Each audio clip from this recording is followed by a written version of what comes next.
مرکز مطبوعات وزارت کارهای داخلی تاجیکستان خبر داد که دو ساکن حصار و یک نورس از دوشنبه را در کوچه جبا رسول فی پایتخت لطوکوب کردند.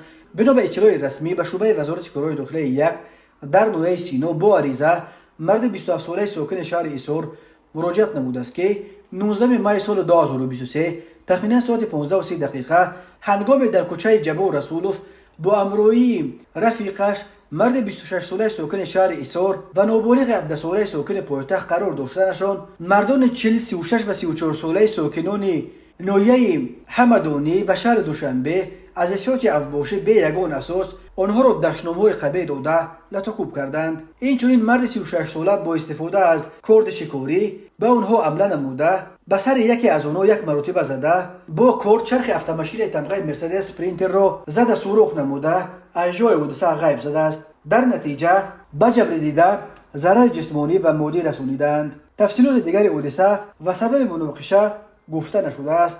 وزارت کارهای داخلی گفت که اوید به حادثه مذکور تفتیشات ادامه دارد.